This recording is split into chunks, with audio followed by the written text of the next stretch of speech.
সততার সুফল ও খলিফার ইনসাফ।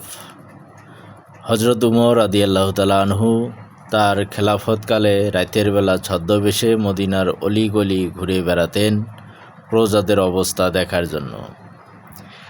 একদিন গভীর রাতে হাঁটতে হাঁটতে তিনি একটি জীর্ণ কুঠিরের পাশে বসে থামলেন। ভিতর থেকে মা ও মেয়ের কথোপকথন তার কানে এলো। মা বলছিলেন, মা জলদি ওঠো, দুধের সাথে কিছুটা পানি মিশিয়ে দাও, সকাল হলেই তো বাজারে বিক্রি করতে হবে। মেয়েটি অবাক হয়ে উত্তর দিল, মা, আপনি কি শোনেননি? খলিফা উমর তো ঘোষণা দিয়েছেন যে দুধে পানি মেশানো দণ্ডনীয় অপরাধ এবং এটি প্রতারণা। মা কিছুটা বিরক্ত হয়ে বললেন, আরে রাখো তোমার খলিফার কথা। এই গভীর রাতে খলিফা উমর কিংবা তার কোনো লোক কি তোমাকে দেখছে? কেউ দেখছে না, মিশিয়ে দাও পানি।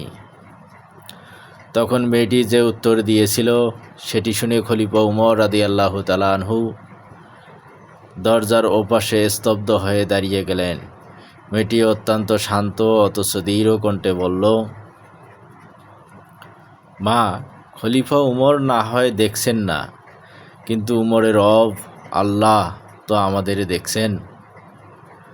মানুষের চোখের আড়ালে অন্যায় করা গেলেও আল্লাহর চোখ ফাঁকি দেওয়া তো অসম্ভব। মেয়ের এই খোদাভীতি ও সততা দেখে মা চুপ হয়ে গেলেন। বাইরে দাঁড়িয়ে খলিফা উমর রাদিয়াল্লাহু তাআলা আনহু এই দৃশ্য দেখে অত্যন্ত আনন্দিত হলেন।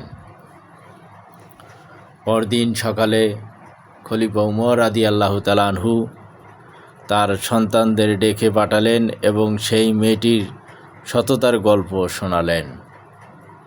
তিনি এতটাই মুগ্ধ হয়েছিলেন যে তার পুত্র আসেমের সাথে সেই দরিদ্র কিন্তু সৎ মেয়েটির বিয়ের ব্যবস্থা করেন।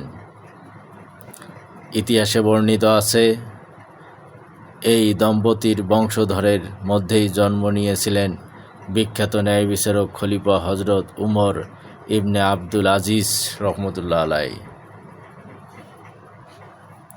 কেউ না দেখলেও আল্লাহ আমাদের প্রতিটি কাজ দেখেন।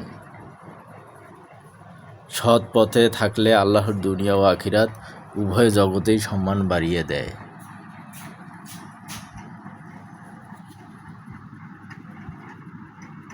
কি